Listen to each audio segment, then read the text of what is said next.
Baerbock, President of the General Assembly, His Excellency Antonio Guterres, Secretary General of the United Nations, Your Excellencies, Highnesses, and Heads of Delegations, may the mercy and blessings of God be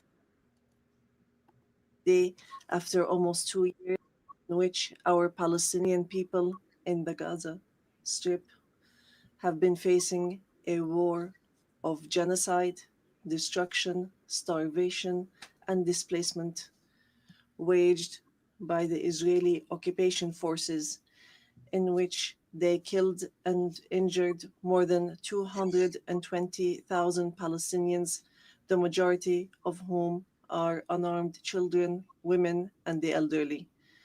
A war in which they displaced hundreds of thousands and prevented the entry of food and medical supplies and caused the starvation of 2 million Palestinians. They imposed a stifling siege on an entire people and destroyed more than 80% of homes, schools, hospitals, churches, mosques, facilities, and infrastructure. What Israel is carrying out is not merely an aggression. It is a war crime and a crime against humanity that is both documented and monitored, and it will be recorded in history books and the pages of international conscience as one of the most horrific chapters of humanitarian tragedy in the 20th and 21st centuries. Interesting. In the West Bank, including East Jerusalem, Genocide. the capital of the state of Palestine. He did in the opening line. Forgive me. The extremist Israeli government continues to implement its settlement policies through illegal settlement expansion and developing projects for annexing settlements. The latest was the construction plan for E1, which would divide the West Bank into two parts and would isolate occupied Jerusalem from its surroundings and would undermine the option of the two-state solution in a blatant violation of international law and relevant Security Council resolutions, specifically Resolution 2334. Furthermore, the Israeli Prime Minister announced a plan for what he calls Greater Israel, which we reject and completely deplore, and which involves expanding into sovereign Arab states. In addition to the brutal attack against the sisterly state of Qatar, which we condemn and see as an escalation that is grave and a blatant violation of international law, which requires a decisive intervention and deterring procedures and measures for such expansionary plans. With official support and through increasing facilities, the terrorism of settlers increases. They burn homes and fields. They uproot trees and attack villages and attack unarmed Palestinian civilians. In fact, they kill them in broad daylight under the protection of the Israeli occupation army. Furthermore, the Islamic and Christian religious sites in Jerusalem, Hebron, and Gaza Strip have not been spared the attacks which have damaged the mosques, churches, and cemeteries in a blatant violation of the historic status quo and in a clear violation of the provisions of the international law. Despite all what our people have suffered, we reject what Hamas carried out on the 7th of October. These actions that targeted Israeli civilians and took them hostages, because these actions do not represent the Palestinian people, nor do they represent their just struggle for freedom and independence. We have affirmed, and we will continue to affirm, that the Gaza Strip is an integral part of the state of Palestine, and that we are ready to bear full responsibility for governance and security there.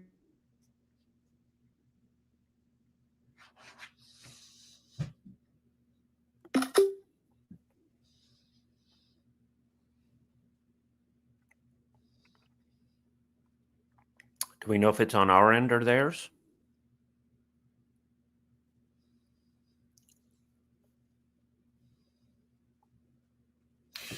If we can remove the banner, at least we've got the subtitling going on while the audio is out.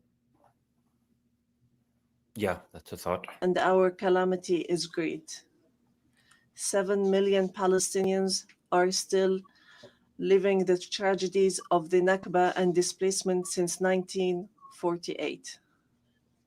Our people in the West Bank, including East Jerusalem, and in the Gaza Strip, are still living the tragedies of the Israeli aggression and occupation for decades. Years that our people have spent under occupation, killing, arrests, and settlement, and the theft of money, property, and lands. And this still continues without any deterrent or accountability.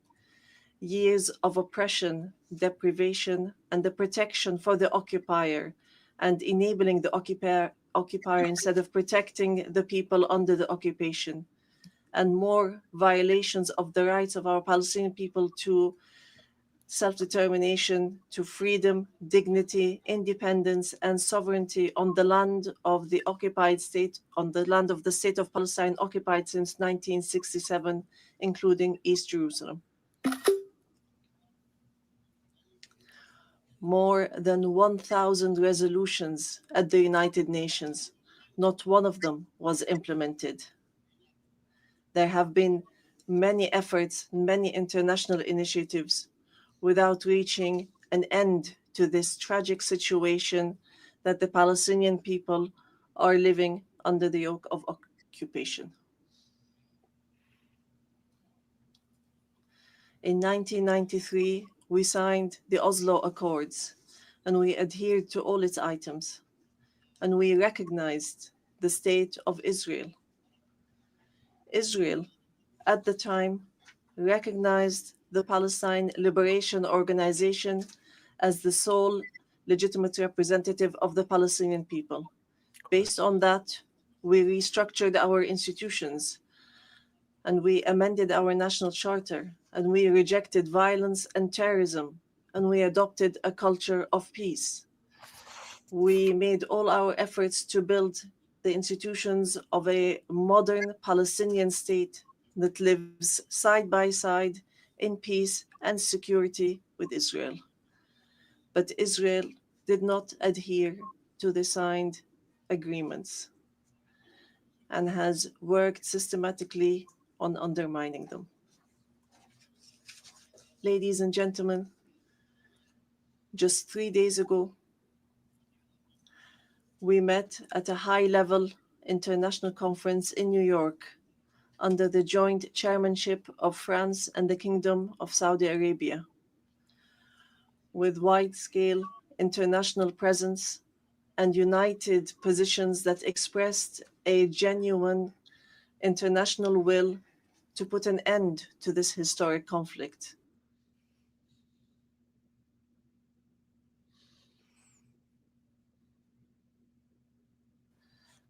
To both the Palestinian and Israeli people.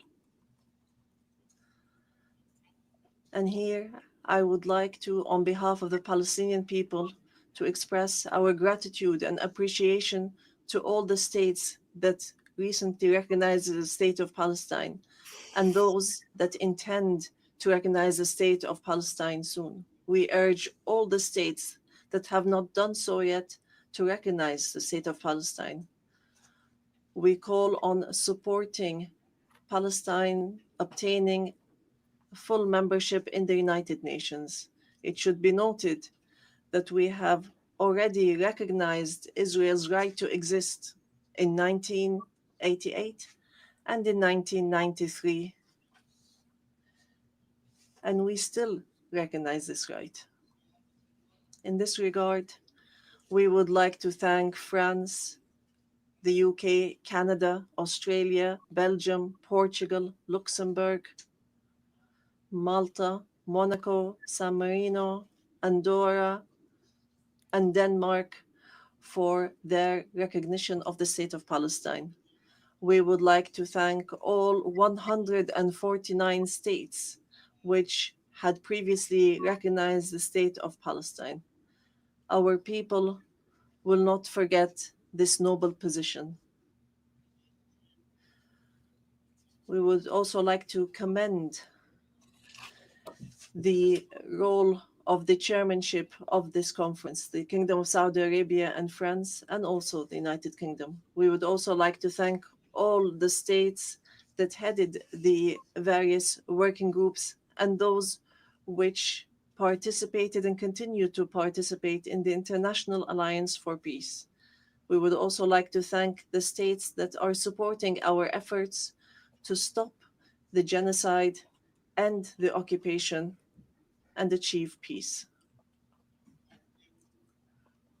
We highly appreciate all the peoples and organizations around the world who protested in support of the rights of the Palestinian people to freedom and independence and to stop the war, destruction, and starvation.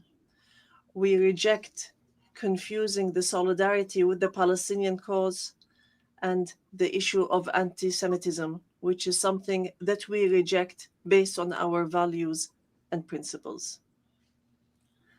Within the framework of welcoming the outcomes of the International Conference for Peace, we reiterate today before the General Assembly the following points. First, the need for an immediate and permanent end to the war in Gaza. Second, the entry without conditions of humanitarian aid through United Nations organizations, including the UNRWA, and to stop using starvation as a weapon. And here we would like to thank the brotherly and friendly states and organizations that have been sending aids. Third, the release of all hostages and prisoners on both sides. Fourth, the complete withdrawal of the occupation from the Gaza Strip and the rejection of the plans for displacement and putting an end to settlement, the terrorism of settlers, and the theft of Palestinian lands and property under the headline of annexation, and stopping the aggression against the status quo in holy sites. These are all unilateral actions that undermine the two-state solution in Gaza, the West Bank, and Jerusalem. Fifth, the state of Palestine should take their full responsibility, starting with the Administrative Committee for the Gaza Strip, which is chaired by a minister in the Palestinian government, to manage the affairs of the Gaza Strip for a temporary period, and then to connect that with the West Bank, all through Arab and international support, and with Arab and international presence to protect civilians in Gaza and support the Palestinian forces under the umbrella of the United Nations, rather than being a replacement. Sixth, to guarantee that the residents of the Gaza Strip remain on their lands without displacement, and to implement a recovery and reconstruction plan in both the Gaza Strip and the West Bank. Seventh, releasing the Palestinian tax money that is being held by the State of Israel unjustly, and lifting the economic siege and the barriers from the Palestinian cities, villages, and refugee camps. Eighth, supporting our national efforts towards reform and conducting presidential and parliamentary elections within a year after the end of the war, The practical procedures has begun. A committee has been assigned to draft a temporary constitution, and it will end its work within 3 months, so that we move from authority to state.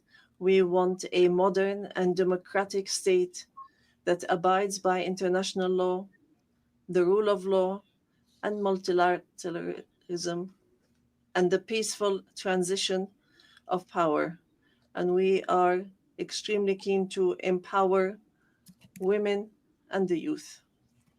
Ninth, we declare that we are ready to work with US President Donald Trump and with the Kingdom of Saudi Arabia and France, the United Nations, and all partners to implement the peace plan that was approved in the conference that was held on the 22nd of September in a way that would lead towards a just peace and regional cooperation. Ladies and gentlemen, today we say clearly, peace cannot be achieved if justice is not achieved. And there can be no justice if Palestine is not freed. We want to live in freedom, security, and peace like all other people on earth, in an independent, sovereign state on the borders of 1967, with East Jerusalem as our capital, in security and peace with our neighbors. We want a modern civilian state that is free of violence, weapons, and extremism, one that respects law, human rights, and invests in people, development, technology, and education, not in wars and conflict. The time has come for the international community to do right by the Palestinian people so that they may obtain their legitimate rights to be rid of the occupation and to not remain a hostage to the temperament of Israeli politics, which denies our rights and continue in their injustice, oppression, and aggression. We are continuing to move forward, and we will continue our peaceful, legal, and diplomatic fight to obtain our rights. In conclusion, we say to our sons and daughters in the homeland, in the exile, and in the diaspora, no matter how much our wounds bleed, and no matter how long the suffering lasts, it will not break our will to live and survive. The dawn of freedom will emerge, and the flag of Palestine will fly high in our skies as a symbol of dignity, steadfastness, and being free from the yoke of occupation. Palestine is ours. Jerusalem is the jewel of our heart and our eternal capital. We will not leave our homeland. We will not leave our lands. Our people will remain rooted like the olive trees, firm as the rocks. We will rise from under the rubble to rebuild and to send from our blessed and holy land the messages of hope and the sound of truth and right, and build the bridges of just peace for the people of our region and the entire world. May the peace and mercy and blessings of God be upon you.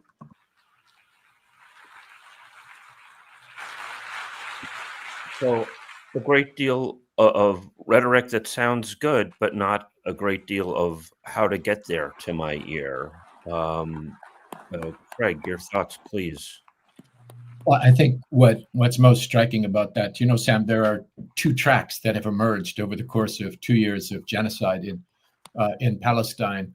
One of them was this increasing drumbeat of accountability that we had not seen in 100 years with regard to the Israeli project in Palestine, where you had Israel on trial for genocide in the International Court of Justice. Israel's leaders indicted for crimes against humanity in the International Criminal Court. Every major international human rights organization, Palestinian human rights organization, Israeli human rights organization, have declared that Israel is perpetrating apartheid and is perpetrating a genocide against the indigenous people.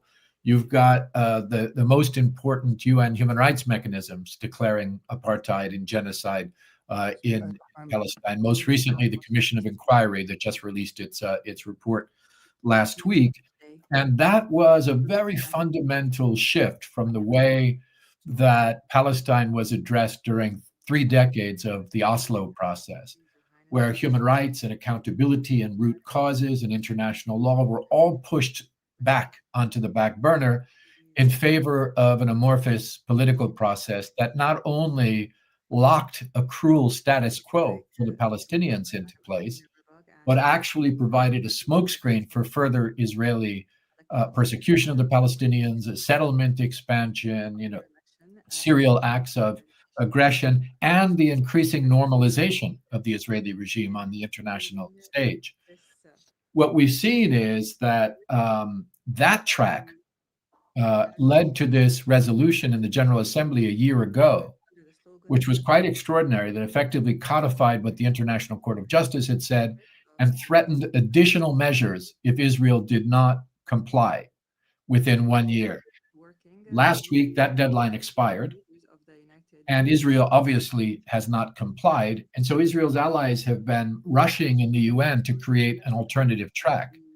And that second track, not the accountability track, but the track that now seems to be dominating, is this effort to return to the status quo ante that existed before October of 2023, where you have increasing Israeli normalization alongside increasing Israeli atrocities and crimes, and a promise of, a very amorphous promise of a Palestinian Bantustan somewhere down the road if Palestine continues to surrender to the Israeli project. What's interesting about the speech we just heard was that it was more aligned with that second track, which is, you remember Edward Said, when Oslo was announced, called it the instrument of surrender of the Palestinian cause and referred to it as Palestinian Versailles, and so on. Now we're seeing a Vichy government, yes. Yeah, and now you're seeing much less remaining for the Palestinian people and the Palestinian cause, and at a moment when the whole world is mobilized in favor of Palestine. Most states, most people across the world, mechanisms of international law, global civil society, all clearly on the side of accountability for Israel and the rights for the Palestinian people. And yet we just heard a speech from the president of the Palestinian Authority aligning himself with the second track of returning to the cruel status quo ante that existed before October of 2023. That's quite remarkable and very worrying. Craig, I very much want you to continue, but I just want to interject. People might be wondering why we're not listening to the Yemeni representative right now. And I guess it's, kind of, similar to the Palestinian representative. There's a question of representation in that this is not someone who is part of Ansar Allah, which has inserted itself in trying to take action against Israel for its genocide. This is part of the quote unquote officially recognized Yemeni government, which I believe is based in Saudi Arabia. Please correct me if I'm wrong on that, Craig. So that we have Craig for a limited amount of time here, so I'm wanting to focus and get as much analysis about Abbas's remarks, and that's the reason we're not going to focus in on the Yemeni statements right here. Yeah, just to say you're right, Sam, because 80% of Yemen, including its largest city, its capital, the overwhelming majority of its citizens are actually governed by the Ansar Allah government. But the Ansar Allah government is not recognized officially by the UN. And so its representative there is a representative of a minority government that controls very little territory, very few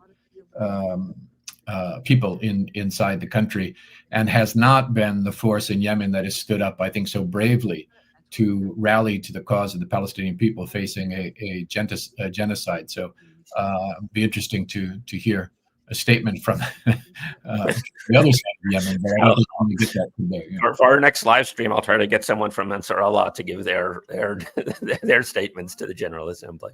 Please proceed, Craig. You were saying the two tracts and Abbas's address was more in line with the second track of allies with Israel attempting to effectively subvert the ICJ orders and reassert a Oslo-like process. Right, which is now framed very much by the so-called New York Declaration, which is the French-Saudi plan that is not focused on accountability for Israeli perpetrators and liberation for Palestinian victims, but is very much focused on disempowering Hamas, disarming Hamas, monitoring Hamas and the broader Palestinian resistance, and then putting the Palestinian Authority in charge of Gaza. They say on an interim basis before elections could be organized, but one cannot imagine elections anytime in the near future. We should interject. There have not been elections since. Sorry, I had the year in front of me. I mean, the parliamentary elections that brought Hamas to power were in 2006, I believe. Yeah, it's been 20 years plus. Abbas was, elected president, well more than 15 years ago, and there hasn't been an election since. So it's kind of funny to hear him talk about finally having elections now. Well, this again from the New York Declaration, this French-Saudi kind of a plan that's been put forward as an alternative. So that's track 2, right? That's as an alternative to the accountability international law approach. One of the most tragic things about the Oslo process is that it was a process in which the Palestinian people were told they had to negotiate for their rights with their oppressor, and that the mediator, the principal mediator for that process, would be their oppressor's closest ally and armor, the United States. So it was a process designed to complete the conquest of the Palestinian people by the Israeli project. Now they're being told they have to go back to that idea of negotiating for their rights, rather than following the track that's been developing most recently, which is an international law-based track, which is a global solidarity track with boycott and divestment and sanctions, which is an effort actually to liberate themselves, as opposed to another layer of surrender of whatever is left of Palestinian sovereignty inside historic Palestine. So, and you hear there again, all the concessions, like he grants that Israel has a right to exist. Well, by the way, there's no such thing as a right of a state to exist. It does not exist in international law. When I joined the UN 35 years ago or more, certain states existed that didn't exist when I left the UN. Some states existed that didn't exist, and others didn't exist and were created during that time. States come and go. There is no right of a state to exist. There are responsibilities of sovereignty that have to do with, not perpetrating genocide and not running an apartheid system and not being involved in gross violations of human rights and serial aggression against your neighbors. But there is no right to exist. And yet here again, we hear a Palestinian leader during genocide repeating the concession of the right of the genocidaire to exist. Feeling that he has to make a declaration against anti-Semitism. Well, of course, we're all opposed to anti-Semitism, but what the hell has that got to do with Palestinian liberation? Again, it's using the narrative that has been given to him by the French and others in this initiative, rather than talking about the rights of the Palestinian people. I'm not sure if there was any mention of the ICJ orders in his remarks. No mention of accountability of any kind. I mean, he opened by talking about Uniting for Peace or Protection Force or... He mentioned the Protection Force, but he mentioned it in the context of the French-Saudi proposal, international protection under a UN mandate. Mm-hmm. He didn't say stabilization. I mean, he talked about protection, which is good. But he stuck to the terms that have been agreed with, let's face it, with states that have their boot on the neck of Palestine, which is to say, the United States, even though the U.S. rejected the New York Declaration, it is the country that traditionally has insisted upon these kinds of parameters. The European Union, from which they get a lot of funding, the Saudis, from which they get a lot of funding, and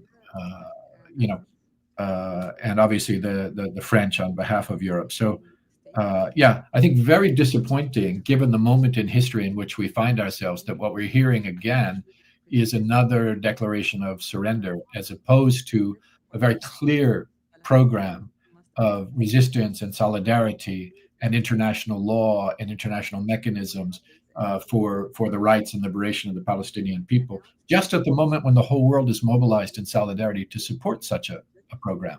We didn't hear even a whisper of it today. What do you think are the mechanisms and the reasons behind that? Is it funding? Is it threats? He actually mentioned the taxation that the Israel withholds from the Palestinian Authority. Is it the very structure of the Oslo agreements? But they're not willing to use international law and the ICJ to break out of that. Is it just outright corruption? What are the mechanisms of control here, do you believe? Well, Oslo is a cage for the Palestinian people that was built, 30 plus years ago in order to contain the Palestinian people within a particular set of parameters in which, the Palestinian Authority was set up as a mechanism of Oslo. It's a part of that containment.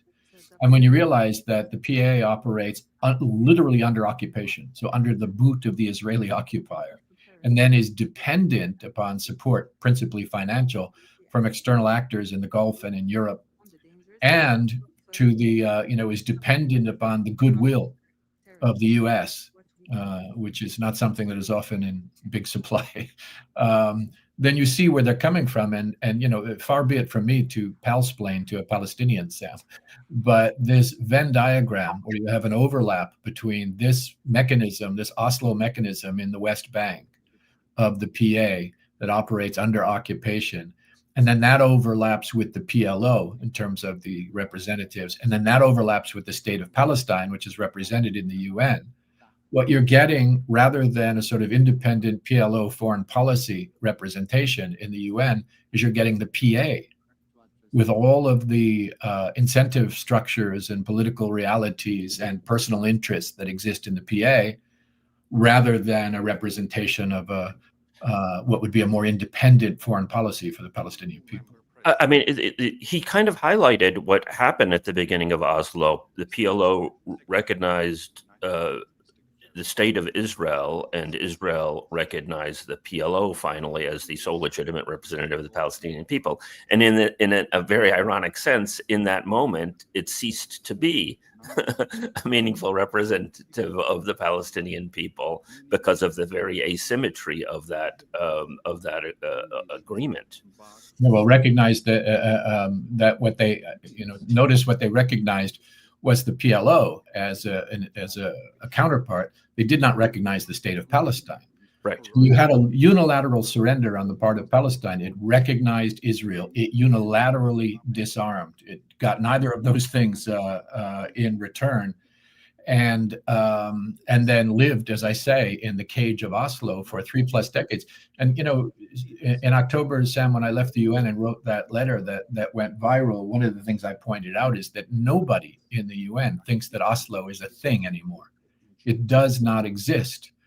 And this effort to try to resuscitate it and create an Oslo 2.0 by the French-Saudi proposal is such an obvious ruse that I find it hard to believe that those engaged are not aware of the reality of Oslo.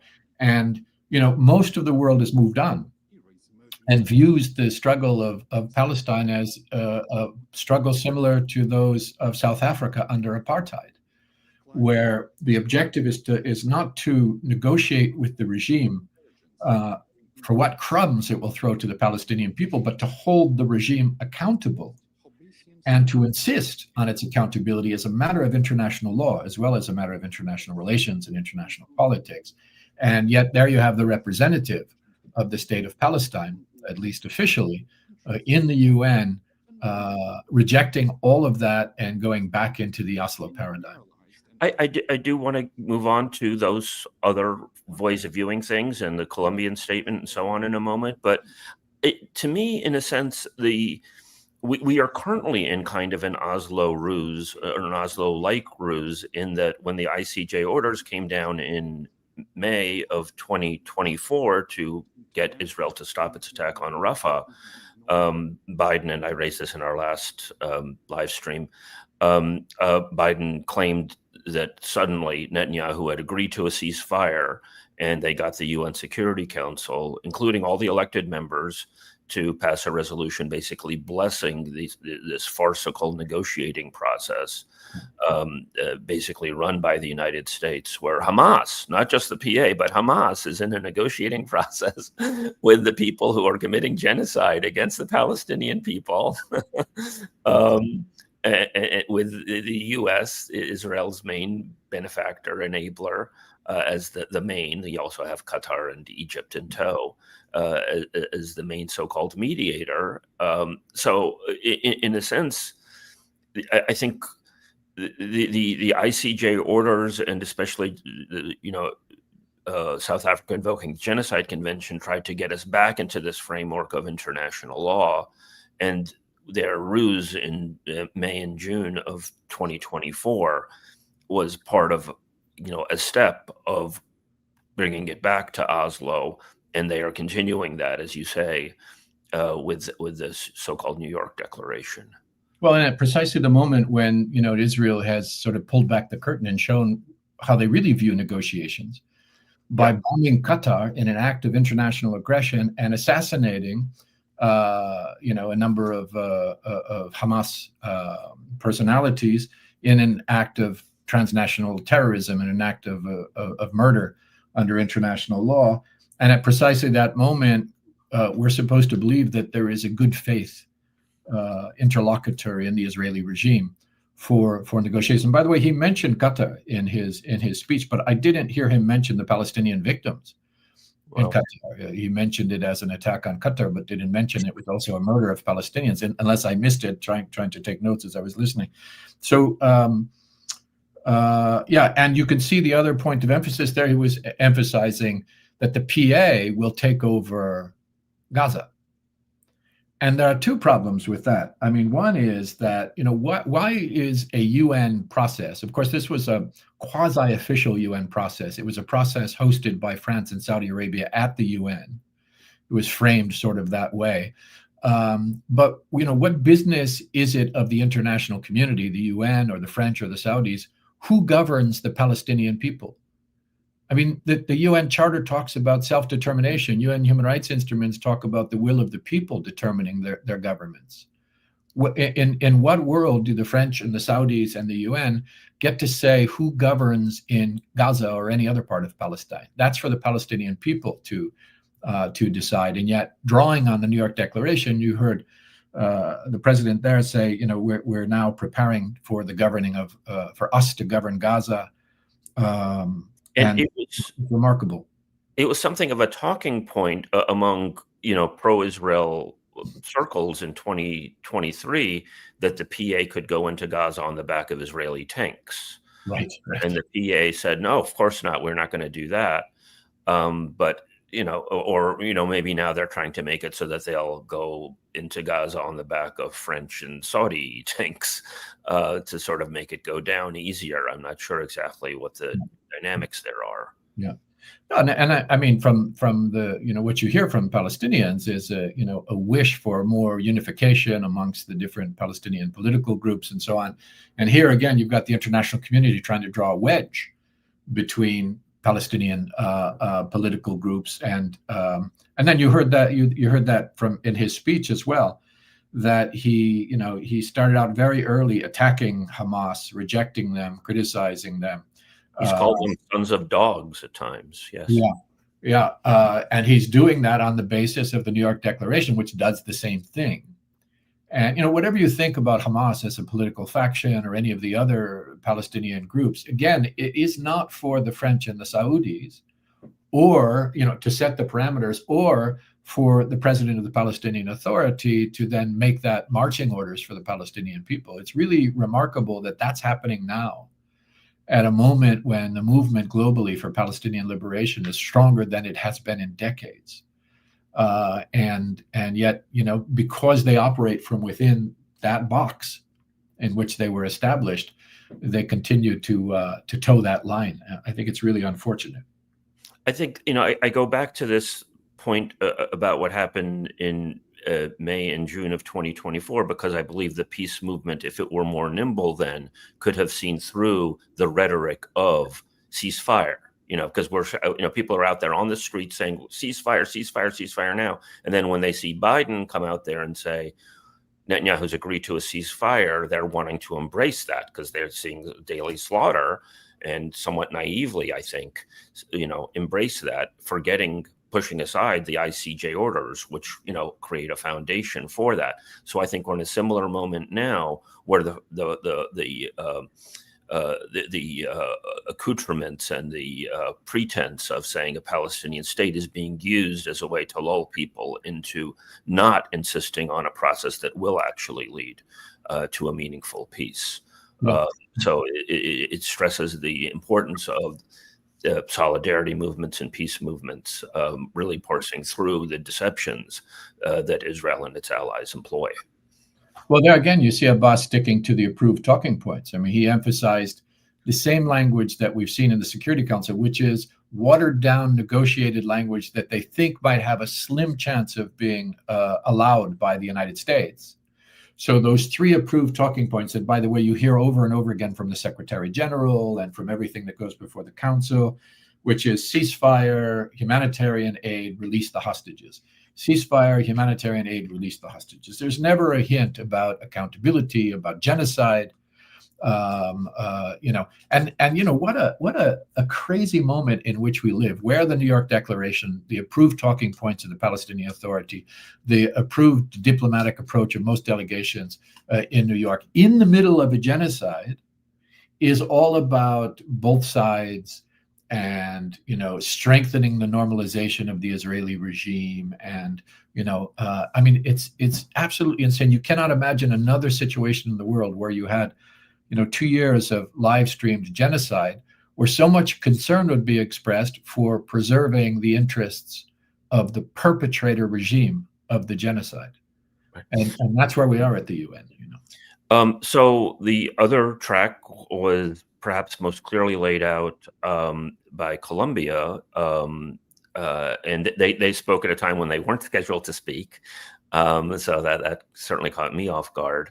Would it be okay, Craig, if we played the 6 minutes or so where he most talks about Gaza, and then we flesh out what that track means and what the possibilities are there? Could we play that, Roel? The Assembly will hear an address by His Excellency Gustavo Petro Orrego, President of the Republic of Colombia. We obviously want just those are implemented, are applied. Diplomacy has been tried in Gaza. It could not resolve the situation. I'm sorry, it's funny. He actually says at the end of his speech, first of all, we must do Gaza. That's the Europe and the United States historical framework, and says this is what we must do now. Uphold the decisions of the International Court of Justice. International law is the basis of civilization and of its wisdom as distilled in history, and it must make sure that the decisions of international justice are implemented, are applied. Diplomacy has been tried in Gaza. It could not resolve the situation. I'm sorry, and I'm sorry, President Macron. We can keep insisting in when every single day, every single minute, a missile is fired and destroys the bodies of babies and children in the Arab state of Palestine. Every day, there are decisions, resolutions that are vetoed in the Security Council. Every day, more and more children die. More and more bombs, more and more dead.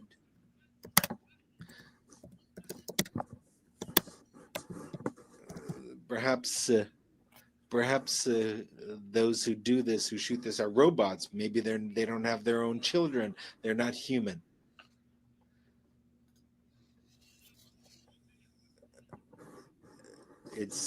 Can we stop the genocide with a vote, the General Assembly? Yes, that's what we should do rather than a vote in the Security Council, because that is vetoed.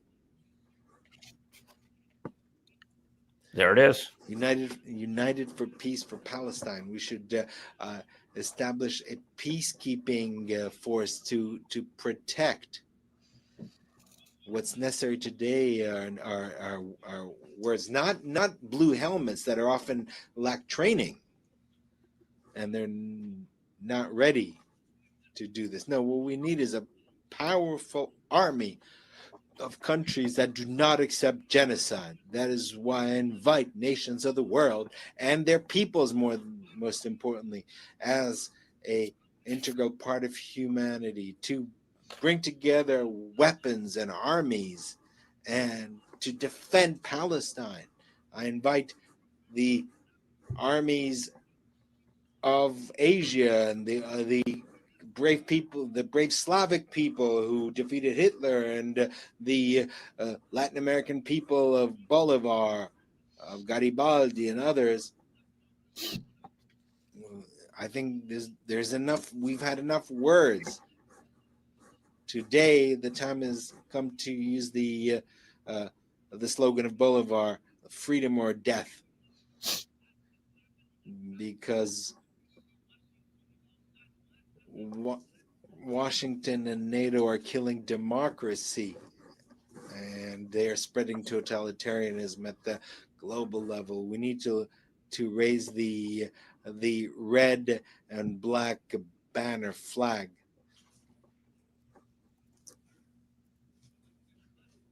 Without forgetting the white color, which was the color of peace and the color of hope in the heart of humanity. The United States no longer teach democracy, but rather kill democracy, especially among its immigrants, filled with greed.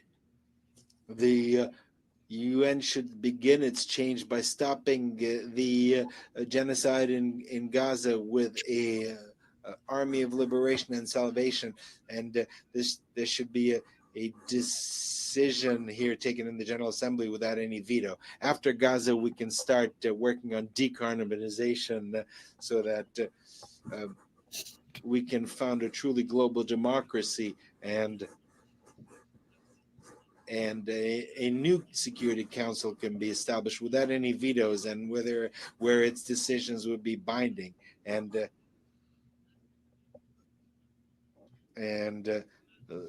the global and national financial system should be based on decentralized capital. That is the way that humankind can regulate capital, to subordinate capital to life,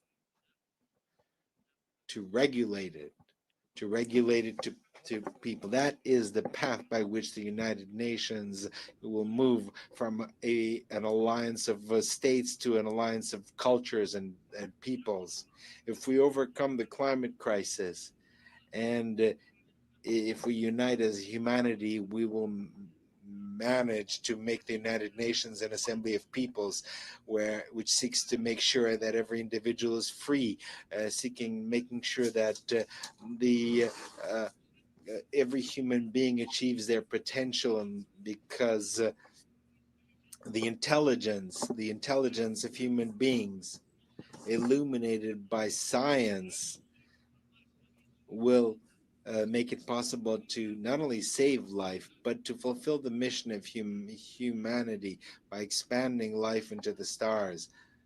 A humanity that is united and free can look at the stars and reach the stars, as the Romans, the legionnaires, thought of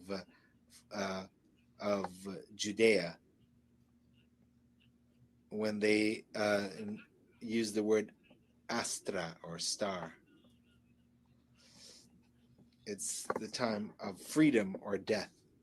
A real death from missiles, but freedom is also real in the heart of human beings and its capacity to rebel and to resist. Thank you very much.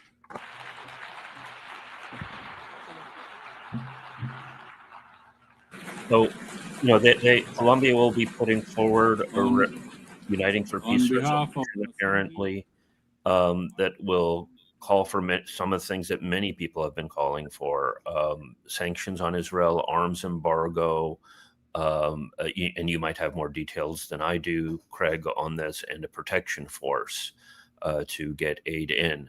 I don't know if he sort of got potentially carried away with a rhetoric in terms of an army of liberation and so on and so forth.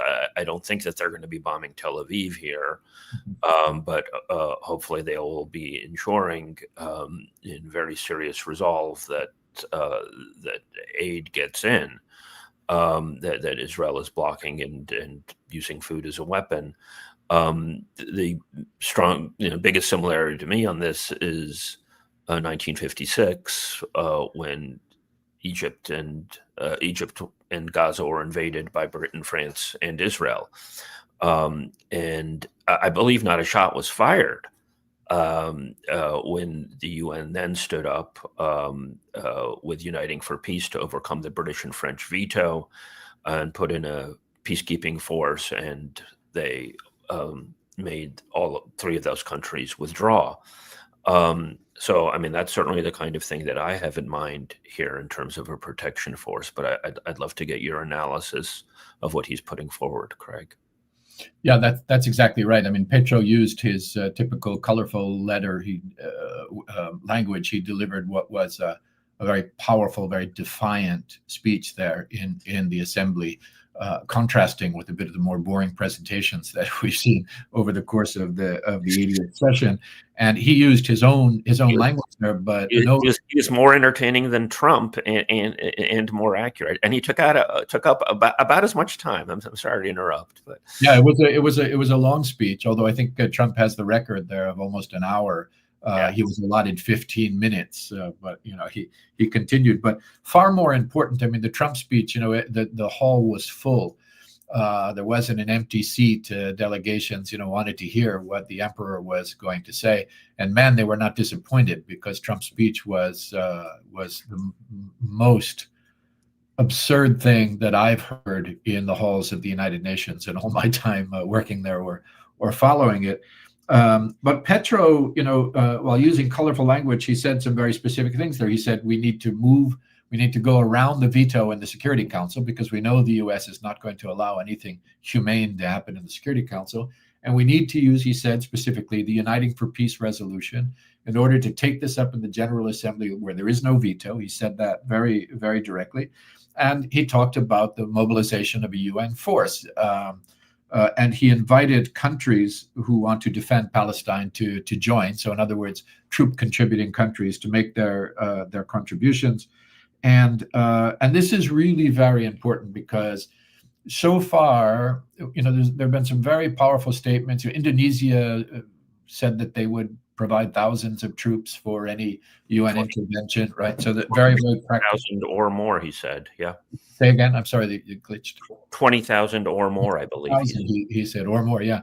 So, but this is very important, because there has been this call going on for the UN to use the powers that it has, like Uniting for Peace, to get around the US veto and to do what everyone needs to be done, which is to organize some kind of an intervention to protect Palestinian civilians and to mobilize pressure on the Israeli regime, even though it is blocked in the Security Council. And so these proposals have been circulating for the mandating of a UN protection force, which they have the power to do in the General Assembly under Uniting for Peace, as you say, with the 1956 precedent during the Suez Crisis, to also call for comprehensive sanctions against Israel and military embargo against Israel, the rejection of Israel's General Assembly credentials, as was done with apartheid South Africa, the reactivation of the UN's anti-apartheid mechanisms that were so important in the struggle against apartheid in South Africa, a whole raft of measures that the General Assembly would have the power to adopt under Uniting for Peace. And Petro and Colombia has now said, we will be the tip of the spear in putting this together. Now, they have a diplomatic uphill climb, because they're working against a very convenient exit for delegations who don't want the genocide to end and who don't want the status quo to change. They can all hide behind the French-Saudi proposal, where we go back to pretending that this Oslo 2.0 is something relevant, while Palestinian lives are being destroyed, Palestinian land being eaten up, and Israeli regime normalization continuing apace.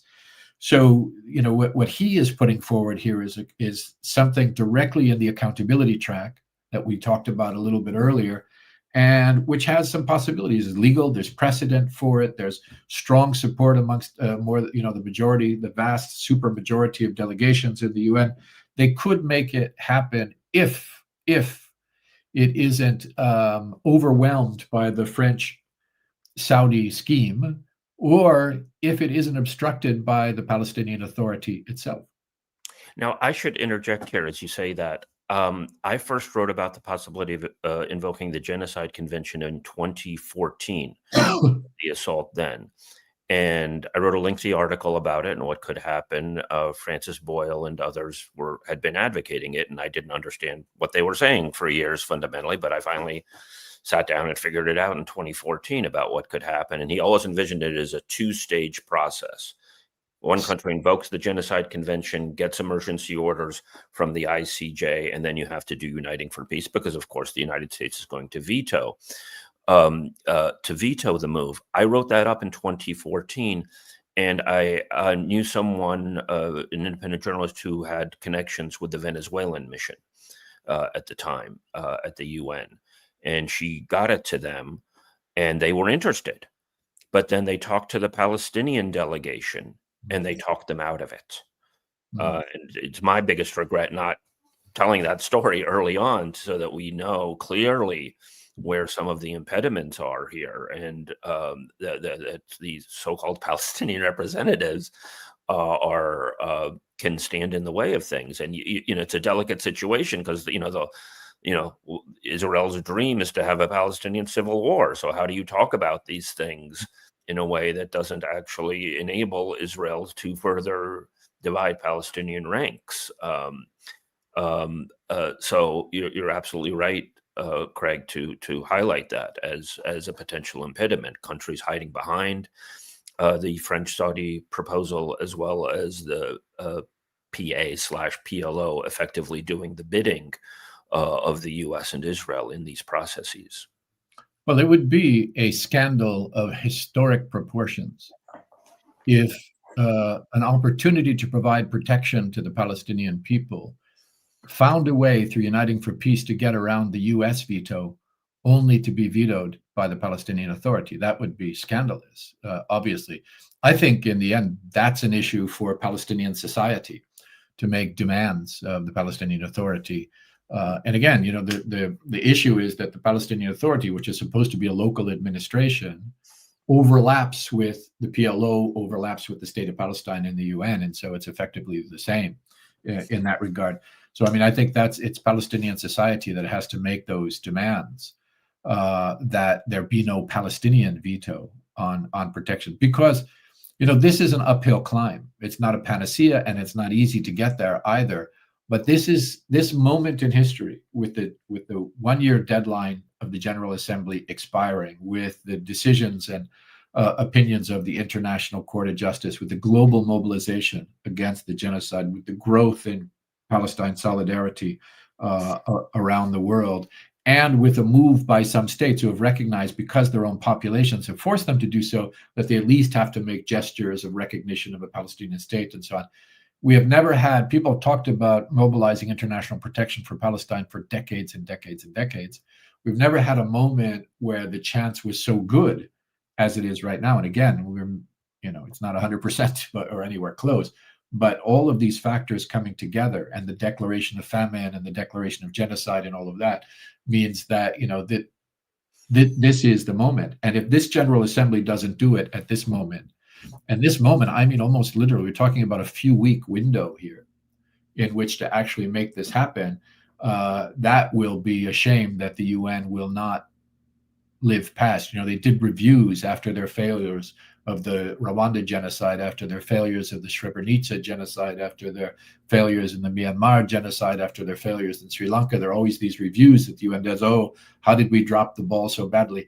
They'll probably do one of those for Palestine as well, but I don't think they're going to get over it so easily anymore, because this is the first live stream genocide. People are mobilized about this. So if it doesn't happen at this moment, the UN has a lot to lose in terms of legitimacy and maybe its own sustainability ultimately. But, you're talking about Palestinian lives on the ground that are being sacrificed because some very comfortable diplomats in New York are too trepidatious or too cowardly to use the power that the UN has actually given them. And they're so happy to hide behind the UN veto and say, we tried, but the US vetoed it, where there is no veto in the General Assembly under Uniting for Peace, as Petro said. And so, if it doesn't happen now, it's not easy for the Palestinian Authority.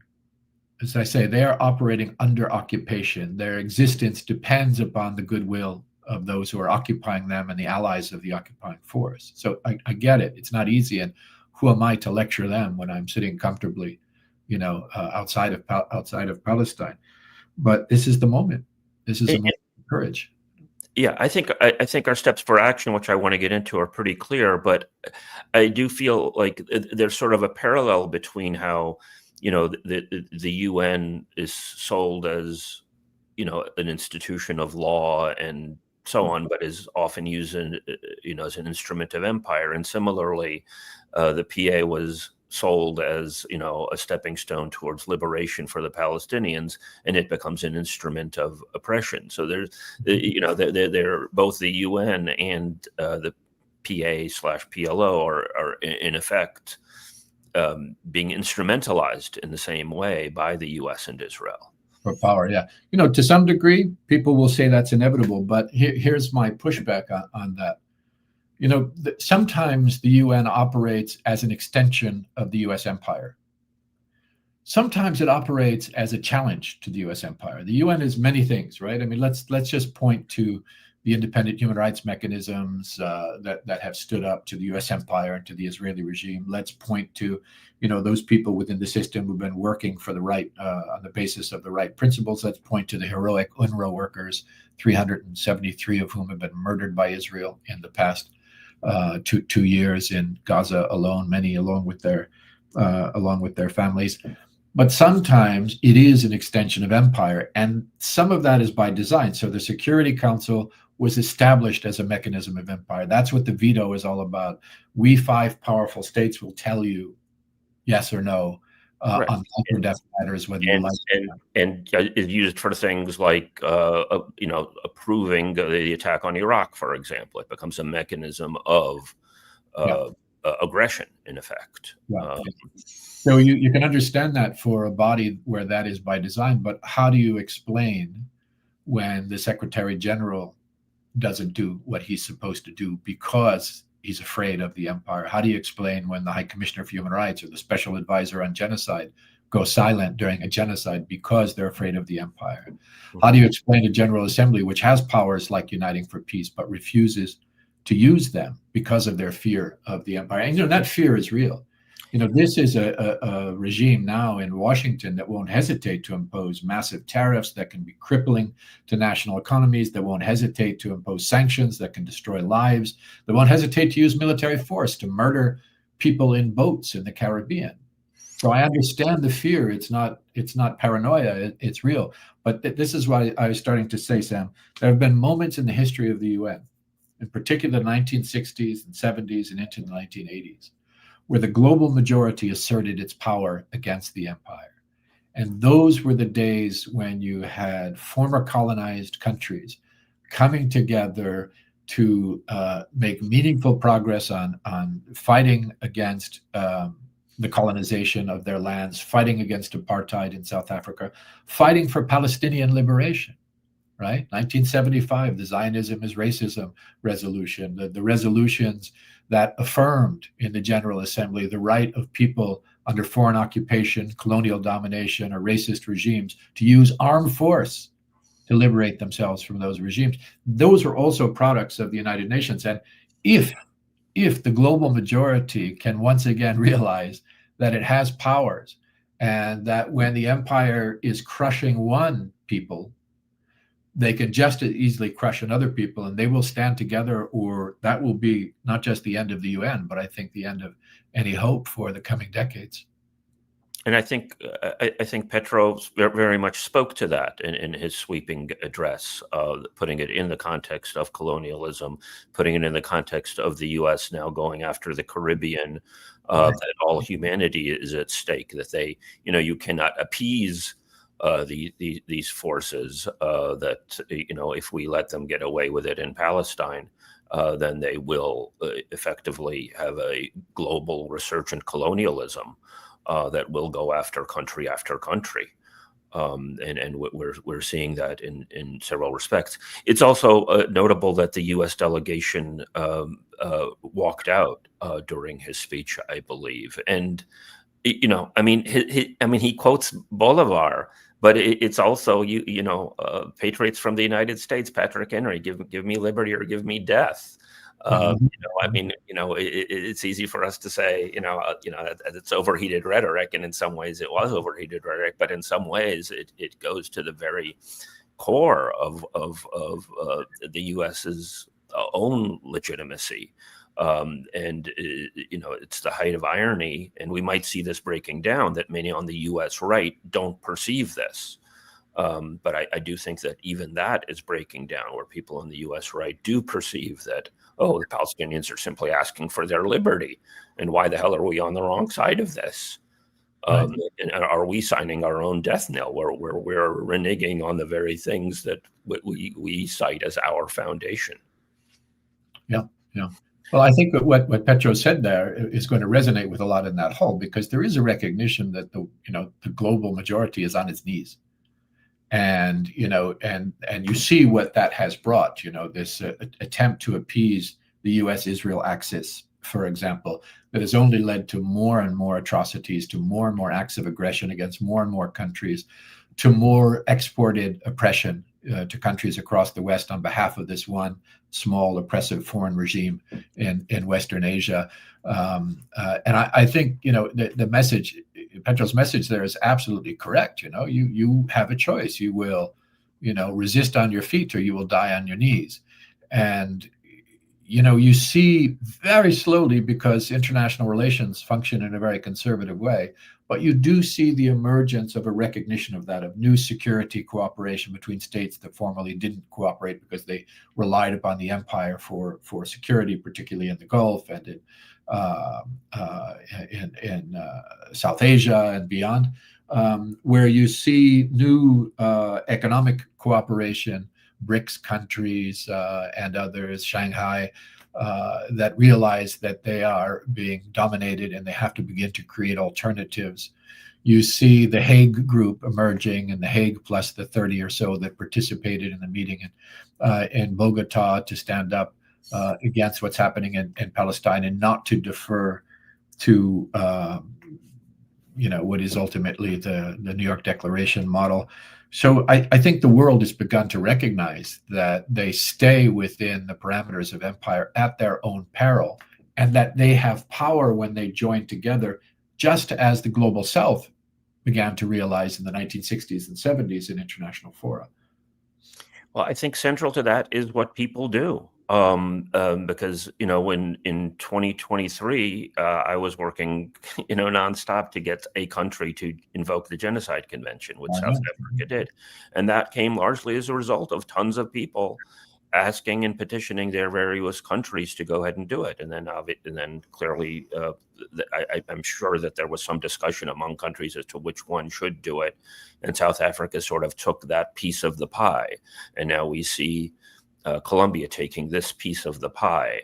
And, do you have like sort of a ringing of revolution? And the empire is trying to knock people off and destabilize them, or threaten them, or pay them off, or threaten them, as you say, with tariffs or other things that seem unrelated, but are probably quite related to this. or do the countries come together? And I think what's pivotal there is the pressure as the empire, throws its pressure and weight and threats and malicious actions to various countries, that people push back. And at stopgenocide.com, there's a setup there to email various countries. People on their own can and should contact their own representatives to speak out about this. Parliamentarians in different countries. We're now seeing with the global flotilla, we haven't talked about the flotilla yet, moving forward, citizen action with over 40 ships going through the Mediterranean.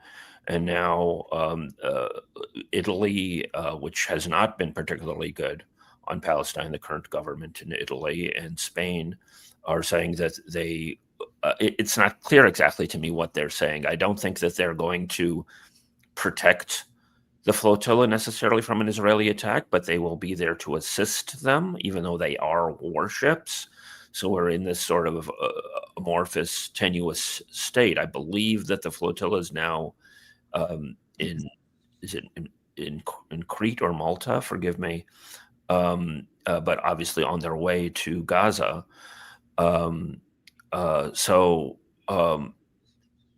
In many cases, it is citizen action that compels and propels government action. And that's the offset to the machinations of the U.S. and Israeli empire, in effect.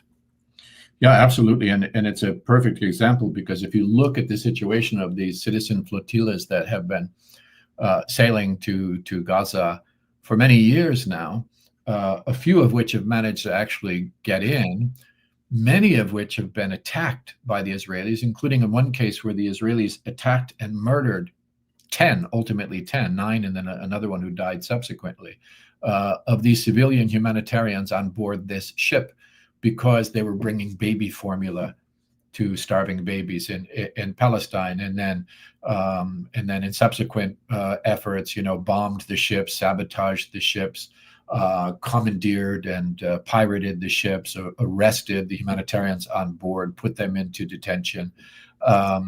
And yet those people, and their successors kept coming back and kept coming back and kept coming back. And now we see the biggest effort so far.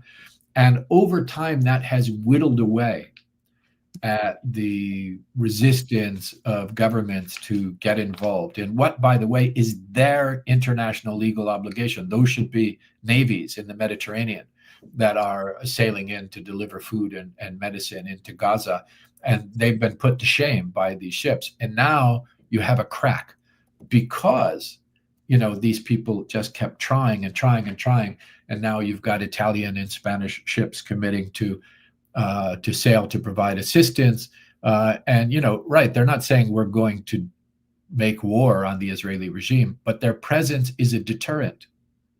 They can render assistance at sea, but just their very presence is a deterrent and changes, I think, in an important way, the political calculus of the Israeli regime on how to address these boats. So this is an important breakthrough, but it came not because of the principles of these governments. It came because of the perseverance of ordinary people who put their life on the line because it's the right thing to do. And they're changing the world just the way that the student encampments have helped to change the world, and the various people's tribunals and the march to Gaza. And it's the people who are driving change here, just the way that they did with apartheid South Africa.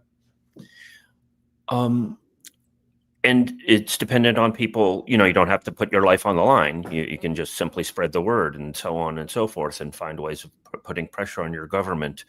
One aspect of this, Susan, during our last live stream, raised the whole Epstein thing. And when you were talking earlier about the pressure that's applied to the UN, I was reminded of the Catherine Gunn case. I'm not sure if you're familiar with that.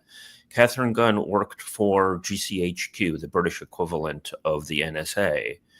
And during the buildup to the invasion of Iraq in 2003, she disclosed a document that she got from the NSA saying that we needed to do a spy surge on members of the UN Security Council in order to put ourselves in an advantageous position to get critical information on the members of the UN Security Council to ensure that they would get a second resolution authorizing the invasion. They never got the second resolution. Negroponte, the then U.S. ambassador, said at the beginning they put forward one resolution in 2002, basically threatening Iraq, and then saying, you know, we stand apprised. And Negroponte at that point said it's a two-stage process, meaning they would come back for a second resolution. She disclosed that document, and the Observer ran with it in Britain, and it made some waves, particularly in those countries. Mexico was on the Security Council at the time, and others. The relevant person in Mexico, I believe the ambassador, ended up dying several years later, tragically, in a car accident. I've written this up extensively. So they are clearly capable of spying, especially being in the United States, on members of the UN Security Council, and as this document shows, you know, finding leverage over various countries, which we may or may not understand or ever get wind of. This is, you know, a very substantial, hard and fast case. It was actually made into a mainstream Hollywood movie, which wasn't actually half bad, called Official Secrets. But I would not at all put it past, especially the current administration. I just saw the other day, as a matter of fact, related to this, it occurs to me, you know, the U.S. spies globally with the so-called Five Eyes, the Anglosphere, Britain, Australia, New Zealand, and Canada. That's their large spying mechanism. And you actually have a suggestion, a proposal by right-wing fanatics, Bruce, what's his name? Not Bruce, Fine, the very pro-Israeli congressperson, to basically take reprisals against Five Eyes countries who recognize the state of Palestine, even this perfunctory measure that they are threatening them, their own closest allies, over this potentially. Their mechanism of global surveillance. So I think that there are all kinds of ways, some that we can see and some that we have some inkling about and some that we don't, over methods that the U.S. establishment uses to coerce various countries. Well, and we just had revelations, I think 2 days ago, of the discovery of a massive electronic spying and disruption operation around the UN in New York at the opening of the General Assembly that was uncovered by U.S. law enforcement folks, that involved a kind of a cell phone network that could disrupt communications, that could spy on communications, that could hijack communications around the UN. And this was uncovered, this massive, with all of the equipment involved, mechanism that was established. And, you know, lots of speculation on who was behind that, but it, you know, it was one of the intelligence agencies usually doing these things around the world that you could point to. So that this has never stopped. There's always been espionage and shenanigans around the UN.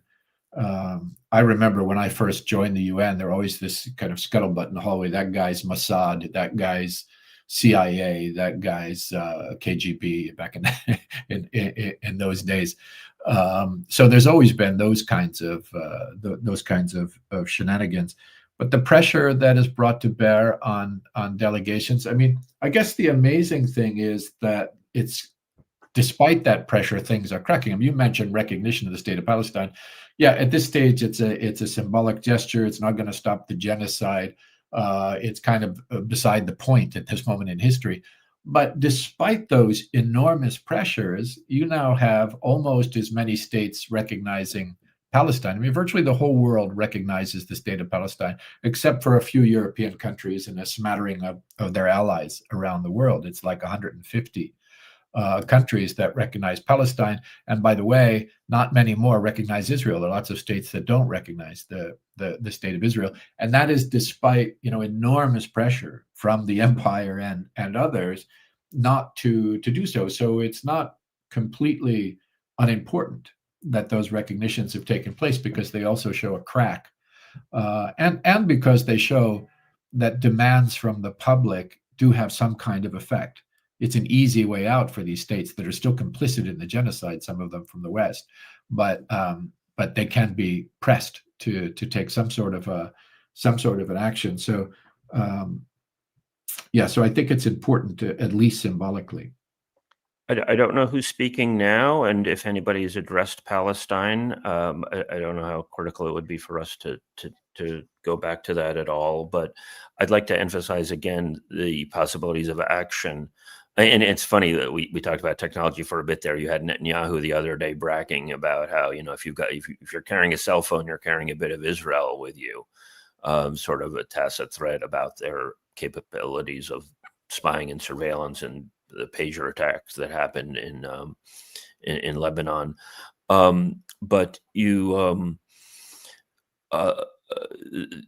the actions, the simple actions that people can take as a countervailing to that, emailing through stopgenocide.com, as well as I set up just a simple flyer that people can pass out at papersproject.com about uniting for peace, and just simply, going face to face, and trying to get to officials in front of embassies and missions and so on, whether in New York or elsewhere.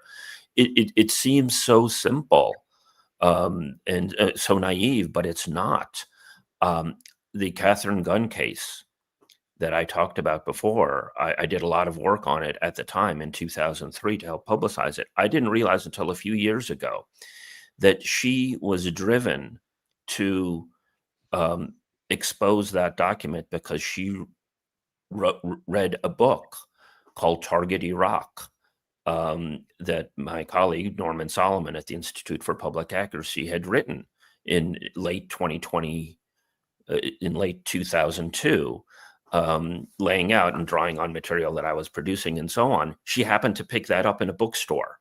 She wrote it, she read it, over a weekend, and decided, this is all lies and I have to do something. And then she goes and exposes a document. The possibilities of people, finding ways of actually getting in the face of people who are policymakers or in offices of policymakers and so on, are not to be dismissed, I think. It's absolutely essential. No question about it. I mean, this is what's happening. You can be sure. One thing I learned at the UN is that if you leave negotiations to the diplomats in the shadows at Turtle Bay, they will go for whatever is the easiest option. They won't challenge power. They won't be true to the norms and standards of the organization, like human rights and international law and so on.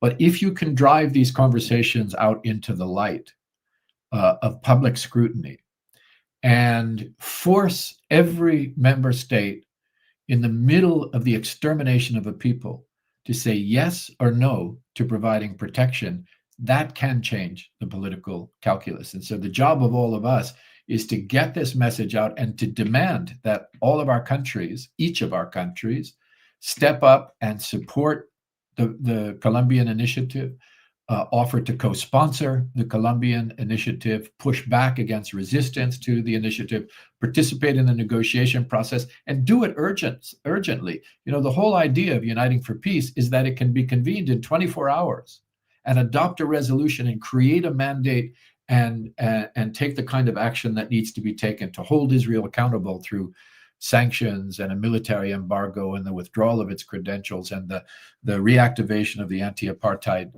mechanisms and the mandating of a force for protection for the Palestinian people in the middle of a genocide. A genocide, that should be all you should have to say is genocide, which You have never had a global consensus around a genocide so quickly and so absolutely as we have seen with regard to the genocide in Palestine, just recently supplemented by the report of the UN Commission of Inquiry mandated to look at this, who have concluded unequivocally that a genocide is being perpetrated as we speak. And alongside them, every major international human rights organization, genocide scholars around the world, international lawyers around the world. There is no dispute. Genocide is being perpetrated on a people. And the UN is talking about negotiations for a two-state solution to produce a Bantustan in 50 years, somewhere in one village in the West Bank. I'm sorry, it's not good enough. We have to force all of our countries in capitals and in their delegations in New York to take this action and to do it now. Yeah, I think, I think that highlights to me that this is largely a distraction from the global solidarity movement to not keep its eye on the ball and to demanding action. Again, more rhetorical, symbolic measures. Yeah. We're not going to do it. I can hardly think of a better ending, Craig, unless you want to continue. But I think we might want to end it right there. Thank you so much. StopGenocide.com for more resources and other people doing good work out there as well in order to really use the global superpower of the people in order to offset the U.S. empire to get countries to do the right thing here. Thank you so much, Craig. Thanks, Sam. Always great to be in conversation with you.